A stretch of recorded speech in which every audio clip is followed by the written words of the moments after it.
भगवतो अरहतो सम्मा सम्बुद्धस्स नमो तस्से भगवतो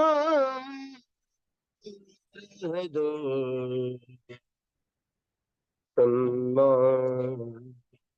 सम्बुद्धस्स नमो तस्से भगवतो अरहतो सम्मा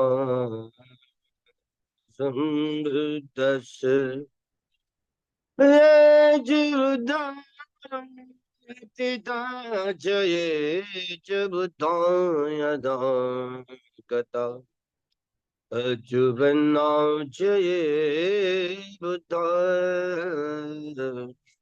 अहं वन्दामि सर्वदा ये जीवन् जय जगन्नायना गता अच्युतनां च ये धम्मा अहं वन्दामि सर्वदा ये च संघा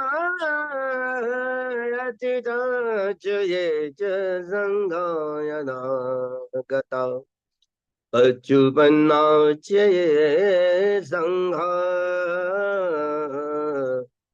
अहं वन्दामि सर्वदा अहं वन्दामि सर्वदा अहं वन्दामि सर्वदा।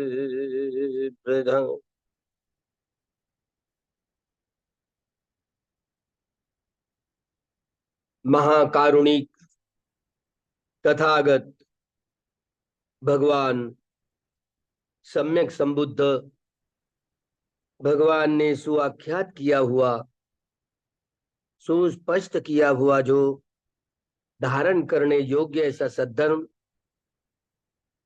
और संग गुणों को धारण करते हुए अपने भीतर की अविद्या दूर करते हुए आर्य सत्यों का साक्षात्कार करते हुए विद्या प्राप्त करने वाला, अपने भीतर की जितनी अविद्या सारी दूर करके सद्धर्म के रस का रसास्वादन करने वाला भगवान का वह आर्य सावक संघ प्रथमतः इन तीनों रत्नों को अभिवादन करते हुए, वंदन करते हुए, प्रणाम करते हुए भगवान ने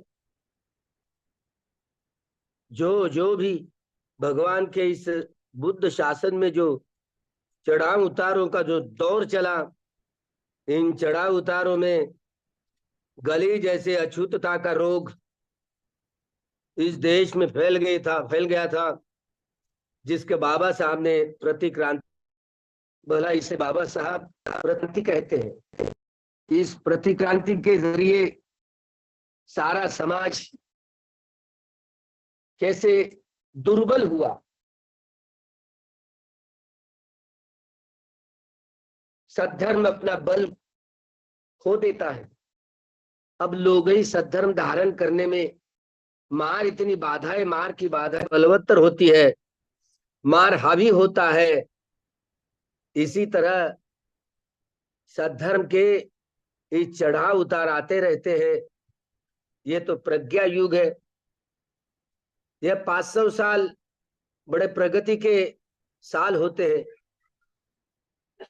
बाबा साहब अम्बेडकर जी ने जो 14 अक्टूबर 1956 को नागपुर की पवित्र दीक्षा भूमि पर जो धम्म क्रांति की, 1 महीने के बाद पूरे 68 साल बीतने वाले हैं। 68 साल का जो भी अनुभव है, बाबा साहब ने भगवान बुद्ध के शासन की, दूसरे यह दूसरा शासन 2500 का पहला, 2500 के बाद का दूसरा, 500 साल का यह बुद्ध शासन। 2 साल 2500 साल तो गुजर गए, इसमें ये भी 68 साल गुजरने वाले हैं। जो भी 10 नंबर पुलिया के भीतर पानी बहता गया बहता गया, लेकिन योग्य रूप से, सम्यक रूप से सद्धर्म को धारण करते हुए सद्धर्म में प्रतिष्ठित होने का बल अपने अपने पुण्य के आधार पर ही होता है। भला अभी भी पुण्यवान लोग तो है, लेकिन बहुत खामियां है। जो अलग अलग प्रमुख खामियों को दूर करने के लिए विशेष रूप से छठे संगायन के बाद इतने सारे साल बीत गए, 68 साल बीत रहे हैं। एक गोयनका गुरुजी बाबा साहब के बाद, जिन्होंने म्यांमार में यहां से देवनागरीय सम्राट अशोक के उपस्थिति में जो तीसरे संगायन के बाद मोगलीपुत्र तिश्यन संघनायक भिक्षु ने सोन और उत्तर इन दोनों अरहत भिक्षुओं को म्यांमार में भेजा था। साथ साथ यह विद्या भी चली गई थी। विद्या का मतलब है यही है, जो अलग अलग स्वभाव विशेष व्यक्तियों को 390 प्रकार के चरित्र वाले मानस वाले लोग हुआ करते हैं। विभिन्न मानस वाले लोगों को किस प्रकार का कोई शमत भावना का कम्मठान देना है। हम राग मूलक, द्वेष मूलक, मोह मूलक, बुद्धि मूलक, भय मूलक, वितर्क मूलक स्वभाव वाले लोग, विभिन्न प्रकार के स्वभाव वाले लोगों को विभिन्न प्रकार के यह शमत भावनाओं का कम्मठान प्रदान करते हुए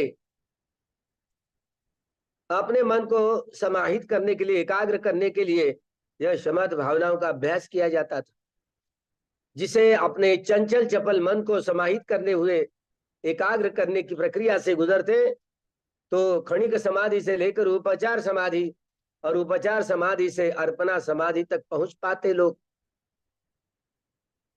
यही से ही विखंबन प्रहाण किया कहा गया है। शमत भावनाओं की कम्मठानों का अभ्यास भूल भाल गए लोग। विभिन्न प्रकार से यह शमत भावनाओं का कम्मठानों का अभ्यास किया जाता है। बहुत सारी मत भिन्नताएं है, क्योंकि वाणी तो एक है, सैद्धांतिक पक्ष तो एक ही है।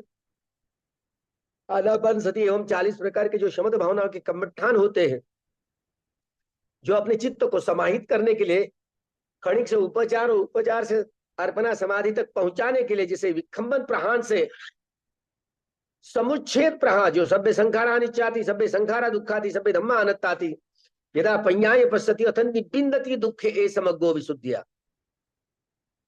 यह विपश्यना, जिसे अनित्य लक्षण, दुख लक्षण, अनत्त लक्षण, जो तीनों लक्षणों से इस शरीर और मन के प्रपंच के टुकड़े टुकड़े करके देखने की सारी प्रक्रिया, जिसे विषय से न पश्यति इति विपස්සना, इस विपස්සना कम्मठान के जिस तलस्पर्श गहरा में जाकर के अभ्यास करने के बाद 10 प्रकार की ज्ञान की प्रक्रिया में, जो विपස්සना की 10 प्रकार के ज्ञान, सम्मर्शन ज्ञान, उदय ज्ञान, भंग ज्ञान, भय ज्ञान, आधीनव ज्ञान, निब्बिदा मुंचित काम्यता, आधीनव ज्ञान, निब्बिदा ज्ञान, मुंचित काम्यता ज्ञान, पटिशंका ज्ञान, संखारोपेक्षा ज्ञान और अनुलोम ज्ञान, इन 10 ज्ञानों की प्रक्रिया से गुजरते हुए जब गोत्र चित्त उत्पन्न होता है, जो अनित्य से नित्य की ओर, दुख से सुख की ओर और अनत्त से अनत्त की ओर ले जाने वाला, जो लोकोत्तर प्रज्ञा के आधार पर निर्वाण धातु का, नित्य धातु का जो उत्पाद नहीं होती वही नहीं होती, ऐसे सुख, जो सुख कभी खत्म होता ही नहीं, ऐसे सुख की प्राप्ति, निब्बाणं परमं सुखम, भगवान ने यह अनुभूति की।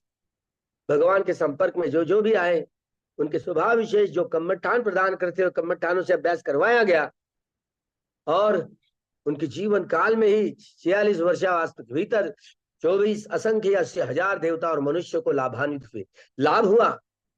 मतलब जो बाकी बचे खुचे द्वितीय बुद्ध शासन में लाभान्वित होंगे, तो विहार में आप आते हैं, जाते हैं, अभ्यास भी करवाते, अच्छा हुआ।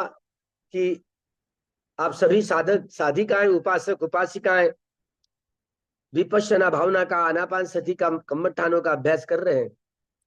बुद्धानुसति, धम्मानुसति, संघानुसति, त्यागानुसति, शिलानुसति, कायागता सति, अनापान सति इत्यादि इत्यादि 10 स्मृतियों की भावना भी कर रहे हैं। अच्छी ही बात है। जब आपके 10 पारमिताओं के घड़ों की परिपूर्ति होगी, ये परिपूर्णता और परिशुद्धता की ओर ले जाने वाले पारमिताओं के घड़ों की परिपूर्ति होने के बाद में ही आपके जीवन में कल्याण मित्र मिलेंगे। मार बाधाओं की जितनी सारी जो भी अकड़न है, मार बाधाओं को दूर करने के लिए मार्गदर्शक आपके जीवन में मिल जाएंगे।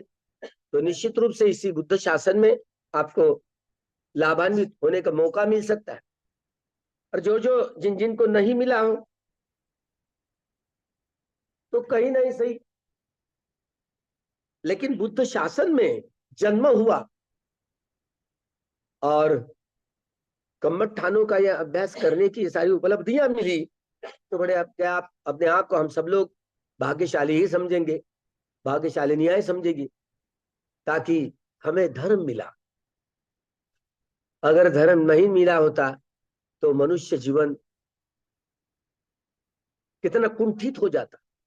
100 साल ऐसे बेहोशी में जीने के बजाय एक दिन भी अगर होश के साथ जिए तो कम से कम सुगति का रास्ता तो भी खुल जाता है।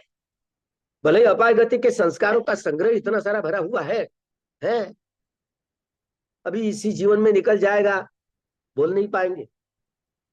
इसलिए जिन जिन व्यक्तियों को जिनके जिनके पारमिताओं के 10 गणों की परिपूर्ति हुई हो, उन्होंने इस कम्मठानों के अभ्यास के विषय में जो रमन कर रहे हो, रमन करने का मौका मिलेगा। हो सकता है द्वितीय बुद्ध शासन में वे लोग फल फूल जाएंगे, लाभान्वित होंगे, मुक्त होंगे, सभी प्रकार के दुखों से छुटकारा पाकर निर्वाण का साक्षात्कार करने के लिए ही यह हमारी अंतिम लक्ष्य यही है, चाहे वह गृही हो या गृह त्यागी हो। भला इन कम्मठानों के विषय में तलस्पर्शी गहराई के बारे में जानना। अब पता नहीं गोयनका गुरुजी अपने भाष्य में लंबे लंबे शिविरों में जहां उनको जो सीख दी गई है उनके मुताबिक जैसे उनके हाथ में यह धर्म रत्न मिला, बस वही धर्म रत्न मैं दे रहा हूं। मेरी भूमिका को मैं अदा कर रहा हूं। भारत भूमि से, जम्बूद्वीप से यह धर्म रत्न म्यांमार में गया तो वे भी कह रहे थे कि मैं भी बड़ा भाग्यशाली हूं, ताकि धर्म रत्न मेरे द्वारा जम्बूद्वीप में फिर से लौट रहा है, उनके जम्बूद्वीप के ऋण से मुक्त होने के लिए जा रहा है। क्योंकि यह मान्यता है कि द्वितीय बुद्ध शासन में भी यह सद्धर्म इस देश से चारों तरफ फैलेगा, म्यांमार से नहीं। म्यांमार का इतना पुण्य नहीं है। भला यह अभिधम्म की शिक्षा जो लाभान्वित होने वाली शिक्षा म्यांमार में ही ज्यादातर है, तो म्यांमार पर बहुत आश्रित रहने का समय है, और ये जो आश्रय है, निश्रय है, यहीं पर पक्का होगा, और यहीं से पूरे देश में, पूरे विश्व में यह सद्धर्म फैलेगा। अच्छा हुआ कि बाबा साहब डॉक्टर अंबेडकर जी ने 14 अक्टूबर 1956 को द्वितीय बुद्ध शासन की वे नींव बने, आधारशिला बने। डंका तो बजा, बुद्धं शरणं धम्मं शरणं संघं शरणं गच्छामि, 3 शरणों में 5 शीलों में 22 प्रतिज्ञाओं की सुंदरता की झालर चढ़ाई।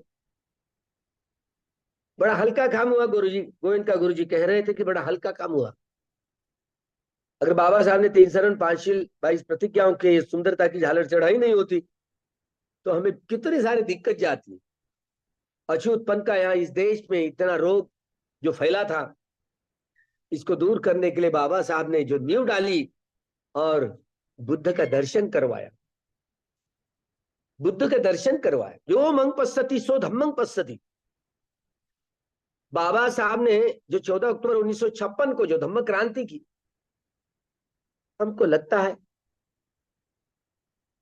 कि यह धम्म चक्र प्रवर्तन जैसे भगवान ने किया था आषाढ़ी पूर्णिमासी के दिन, तो लोगों को यूं ही लगा यह भी एक प्रकार का धम्म चक्र प्रवर्तन है। अब वो तो सामूहिक धर्मांतरण का बहुत मेला था, महान मेला था। लेकिन जैसे कि भगवान ने धम्म चक्र प्रवर्तन किया, उसी समान बाबा साहब ने भी किया, ऐसे मानते हैं लोग। क्या करेंगे, क्योंकि बाबा साहब के आधार पर ही हमें बुद्ध का दर्शन मिला, इसलिए लोग तो यूं ही बुद्ध से भी बाबा साहब को अगुवाई मानते हैं। बाबा साहब से हमको बुद्ध का सद्धर्म मिला। सद्धर्म मिलने का मतलब है कि विश्व के लोगों का कल्याण होना है। और किस दवा, ऐसी कौन सी दवा है जिसकी वजह से लोगों का, सारे विश्व के लोगों का कल्याण होगा, मंगल होगा। भला सारे विश्व के सारे संप्रदाय के लोग सारे सारे दुखी तो है, किसी को किस प्रकार का दुख, किसी को किस प्रकार का दुख। भला जिस प्रकार का किसी को भी दुख हो, लेकिन कोई व्यक्ति दुख में नहीं रहना पाता है, नहीं रह पाता है। वो मुक्ति के लिए प्रयत्न तो करते रहता है, लेकिन मार्ग का पता नहीं होता। भगवान बार बार कहते, एकायनो अयं भिक्खवे मग्गो सत्तानंग विशुद्धिया। एक ही मार्ग है, दूसरा कोई मार्ग नहीं है। तो अहम भाव रखते हुए भगवान थोड़ी कहते हैं, भगवान ने खूब छानबीन करके देखा है। तो भगवान की दृष्टि को जानने के लिए जो मध्यम मार्ग अपनाया, यही एकायनो अयं भिक्खवे मग्गो सत्तानंग विशुद्धिया, यही एक ही यह मार्ग, और दूसरा कोई मार्ग नहीं है। इसे ही मध्यम मार्ग भगवान ने कहा। यह मध्य मार्ग के जो अंग होते हैं, जिस अंगों से गुजरते हुए आर्य सत्य का साक्षात्कार करना पड़ता है। कोई व्यक्ति सतीपट्ठान का अभ्यास करते हुए आर्य सत्य का साक्षात्कार करते हैं, तो यह सतीपट्ठान यही तो मध्य मार्ग है। कहां भटक रहे हैं। कोई व्यक्ति चारों सम्यक प्रधान का अभ्यास करते हुए आर्य सत्य का साक्षात्कार करता है, तो चार सम्यक प्रधान यही तो मध्यम मार्ग। कोई व्यक्ति चार इद्धिपाद, छंद इद्धिपाद, वीर्य इद्धिपाद, चित्त इद्धिपाद, विमंसा इद्धिपाद, तो ये चारों इद्धिपाद यही तो मध्यम मार्ग है। कोई व्यक्ति पांच बल, श्रद्धा, वीर्य, सती, प्रज्ञा, समाधि, कोई व्यक्ति पांच बल को धारण करते हुए आर्य सत्य का साक्षात्कार करता है। पांच बली यही तो मध्यम मार्ग है। कोई व्यक्ति पांच इंद्रिया, श्रद्धा इंद्रिया, वीर्य इंद्रिया, सती इंद्रिया, समाधि इंद्रिया, प्रज्ञा इंद्रिया, कोई व्यक्ति पांच इंद्रियों का अभ्यास करते हुए आर्य सत्य का साक्षात्कार करता है। तो ये पांच इंद्रिय है, तो ये यही जो बोधि के अंग है, यही तो मध्यम मार्ग है, जो धारण करने की, क्रमशः धारण करने की प्रक्रिया से गुजरते। जो व्यक्ति, कोई व्यक्ति सत्य भोजंग, सती संभोजंग, धम्म विजय भोजंग, वीर्य भोजंग, पीति भोजंग, समाधि भोजंग, उपेक्षा भोजंग, पसद्ध भोजंग, जो सात भोजंग होते, यही तो मध्यम मार्ग है, जो क्रमशः धारण किया जाता है। धारण करके आर्य सत्य का साक्षात्कार किया जाता है, लोकीय से लेकर लोकोत्तर क्षेत्र पर पहुंचा जाता है। जो आखिरी के जो आठ अंग होते बोधि ज्ञान के, सम्मा दिट्ठी से लेकर सम्मा समाधि तक, यही तो मध्यम मार्ग है। धम्म चक्र प्रवर्तन सूत्र में पहले ही धम्म के उपदेश में भगवान ने ये बात, अरियो अठंगी को मग्गो, यही तो मध्यम मार्ग है। लेकिन जो 37 अंगों के 37 पक्ष है भगवान के सैद्धांतिक पक्ष, ये 37 अंग यही तो मध्यम मार्ग है, जो धारण करते हुए आर्य सत्य का साक्षात्कार जिन जिन लोगों ने किया, मुक्त हुए। अगर ये विद्या ही गुम गई, विद्या का अभ्यास करना ही लोग भूल गए, तो कैसे ग्रहण कर पाएंगे। तो इसीलिए पूज्य आचार्य गोविंद गुरु जी के द्वारा क्यों न हो, म्यांमार से इस देश के ऋण चुकाने का मौका उनके आधार उनको मिला। उबाखिन गुरु जी कहते थे कि गोविंद का तू नहीं जा रहा है, धर्म जा रहा है। देखे, एक व्यक्ति के रूप में तू धर्म जा रहा है, धर्म रतन जा रहा है। बुद्ध रतनं, धम्म रतनं, संघ रतनं। यह तीनों रत्न ऐसे है जिसका कोई प्रमाण नहीं है, नापने का कोई उपकरण नहीं है, वस्तुमान नहीं है। इसलिए अपमाणो बुद्धो, अपमाणो धम्मो, अपमाणो संगो बात कही गई। कैसे रत्न है।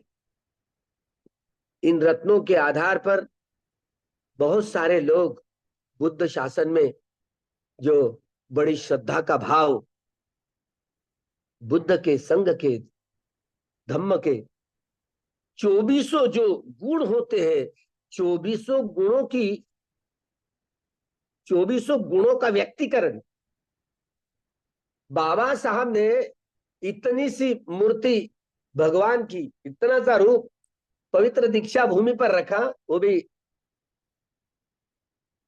म्यूजियम में नागपुर के रखी हुई थी मूर्ति।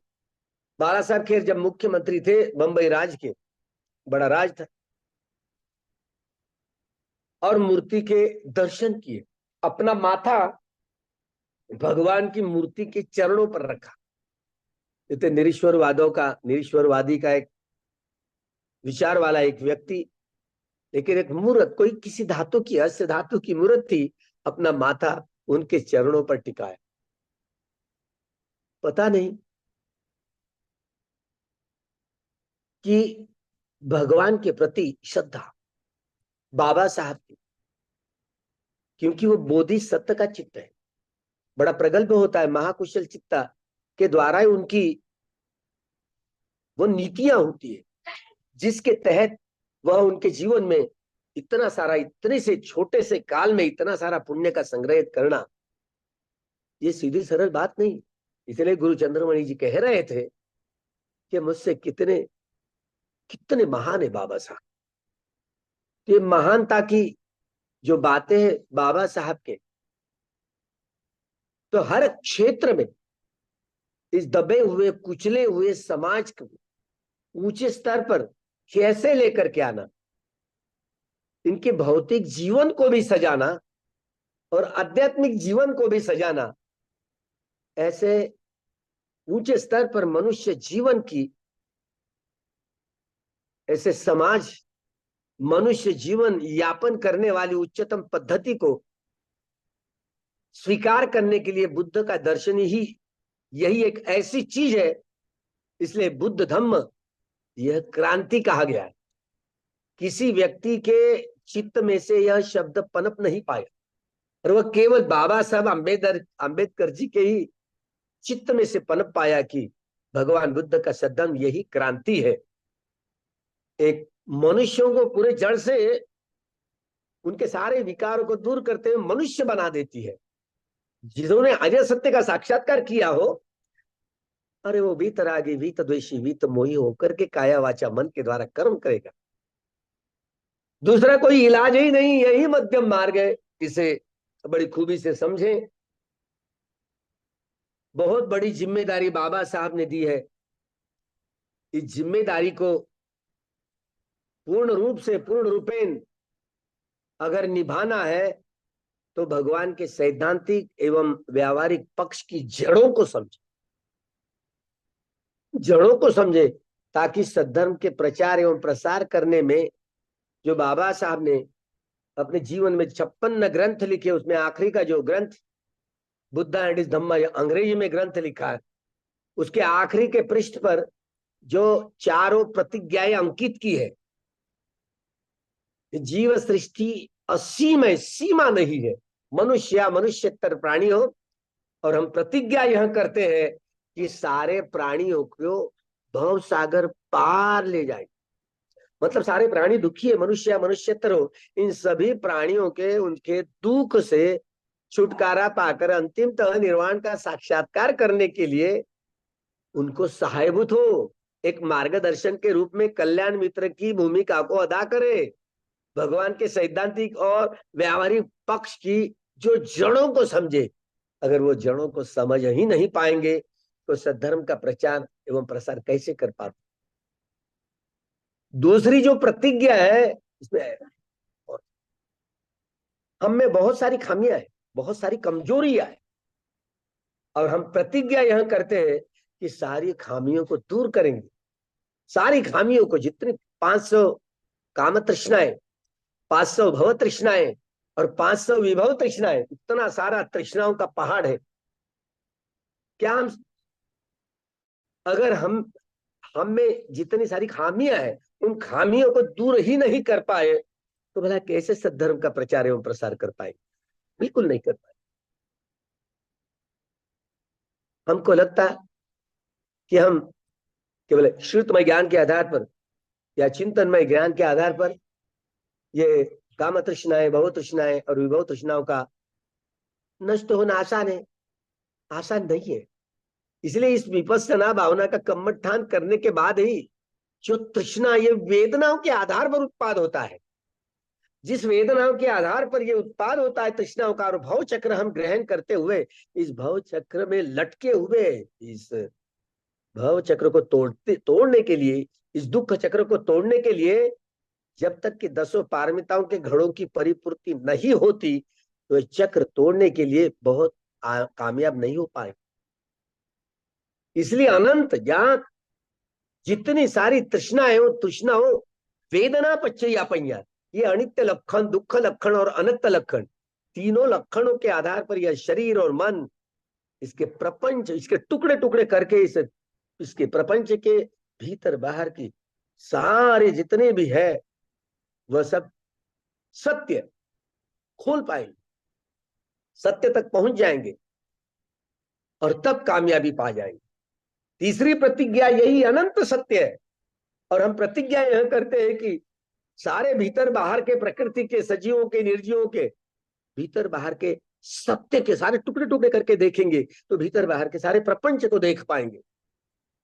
यही भौतिक जगत में, ये भौतिक जगत की अंतिम सच्चाई अष्टकलाप है, जो अग्निवायु जल पृथ्वी धातु और 4 गुण उनके, तो 8 कलापों के, 8 कलापों से बना हुआ ऐसे सूक्ष्मतम कण, जिसे अष्टकलाप इस शब्दों से गढ़ लिया भगवान बुद्ध ने। अष्टकलाप ये भौतिक जगत की अंतिम सच्चाई, उसके टुकड़े टुकड़े करना बिल्कुल बिल्कुल नहीं हो सकता है।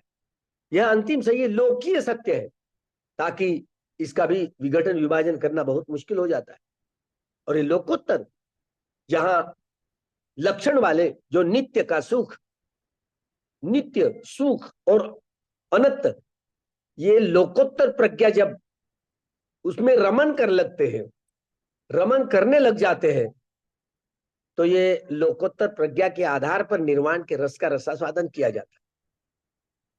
जिन जिन लोगों ने यह रसास्वादन किया, भगवान के संपर्क में आए, मुक्त हो गए। आपके भी जीवन में बाबा साहब ये अंबेडकर जी, जो बोधिसत्व के रूप में आए और उनके जीवन काल में जितनी सारी बाधाएं झेल लिए, और भगवान का यह सद्धर्म सबके लिए, विश्व की दुनिया के लिए खुला कर दिया, और सद्धर्म की नींव डाली, ताकि सभी लोगों को एक प्रेरणा के लिए, और सद्धर्म को धारण करते हुए बुद्ध शासन की यह सारी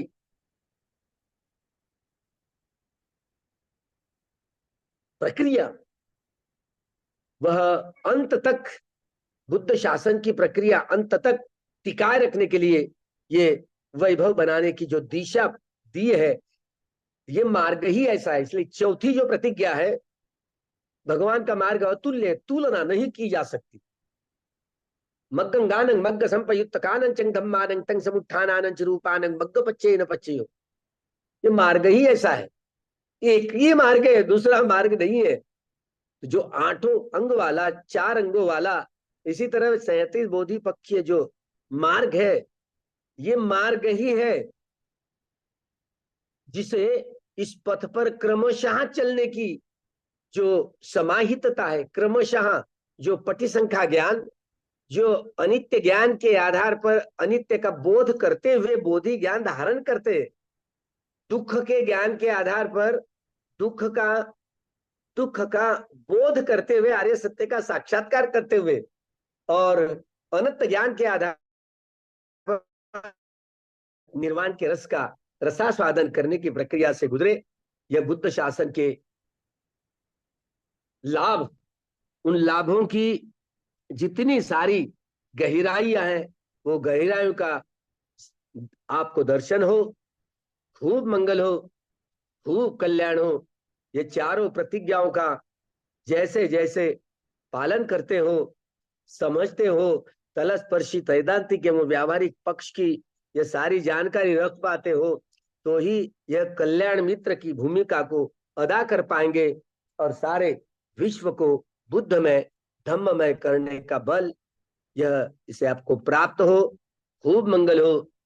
शिवेशु चक्रवालेषु यक्खां देवांच ब्रह्मणो यं अम्भिकतं गुह्यं सर्वसम्पत्तिसाधकं तद्विदनुमोदित्वा समगासासनिरता प्रमादरहिता हुन्तु हर्षासुविशेषतो पुण्यभागमिदं चयन् समन्धदामकारितम्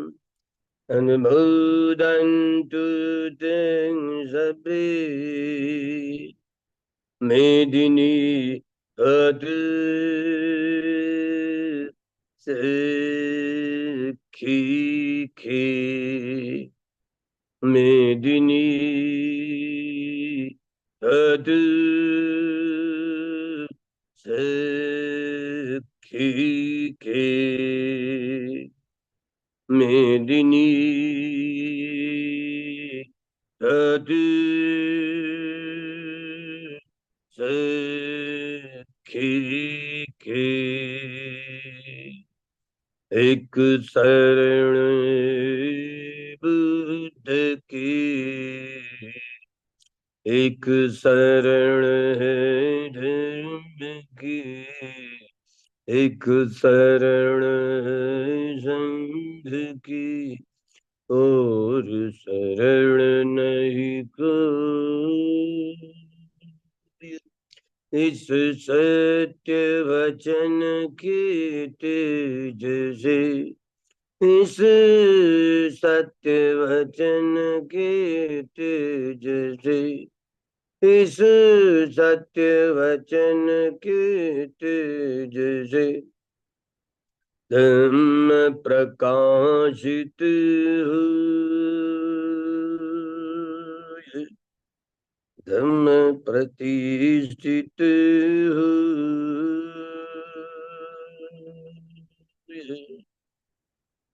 धम्म प्रसारित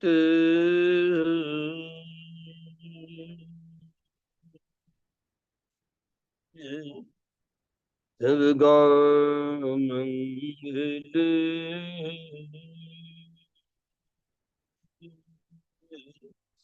भवतु सब मंगलम् भवतु सब मंगलम् भवतु सब मंगलम्।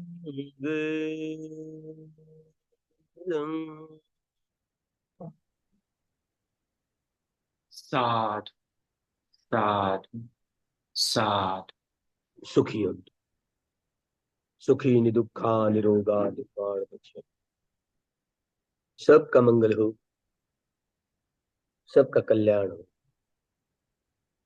सबकी स्वस्थ स्वस्थ हो।